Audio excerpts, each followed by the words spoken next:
அம்மா அன்னைக்கு நம்ம வந்து சித்ரா பௌர்ணமி பற்றி நம்ம பேச போகிறோமா? அன்னைக்கு வந்து நாளைக்கு வந்து சித்ரா பௌர்ணமி அன்னைக்கு நமக்கு வந்து யமலோகத்தில் வந்து சித்திரகுப்தன் நம்மளுடைய கணக்கு வழக்கில் பார்க்குறாரு. பாவ புண்ணிய கணக்கை அவர் நமக்கு எழுதுவார். அப்போ நாளைக்கு நம்ம என்ன செய்யணும்னு கேட்டிங்கன்னா, எந்த வந்து கெட்ட வார்த்தைகளோ கெட்ட எண்ணங்களோ அபசக குணங்களோ உள்ள வார்த்தைகளோ இதெல்லாம் நம்ம இப்போ நாளைக்கு பேசக்கூடாதுமா. எல்லாம் நல்ல வார்த்தைகளாக பேசணும், நல்லது நினைக்கணும். நினச்சிக்கினா நமக்கு பல மடங்கு நாளைக்கு வந்து புண்ணியம் சேரும், புண்ணிய கணக்கு நமக்கு சேரும்.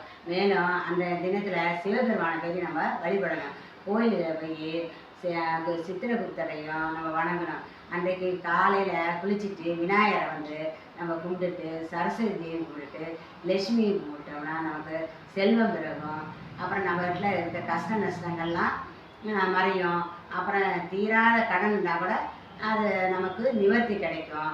உடல் ஆரோக்கியம், அமைதி, வீட்டில் குழந்தை பாக்கியம், செல்வம் எல்லாமே நமக்கு கிடைக்குமா அவரோட அனுகிரகத்தில். அன்னைக்கு நம்ம என்ன செய்யணும், அன்னைக்கு வந்து சித்திராண்ணம் படைக்கணுமா.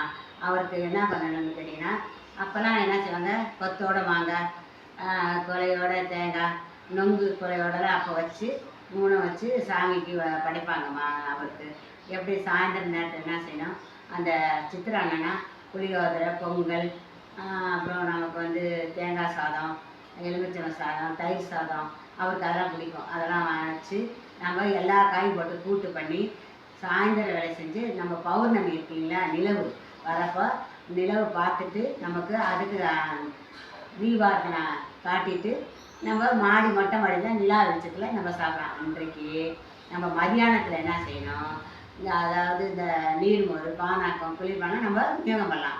ஏழை எளியவங்களுக்கு நம்ம மதியானம் தான தர்மங்கள் பண்ணலாம். அதாவது சாப்பாடு அன்னதானம் பண்ணலாம்.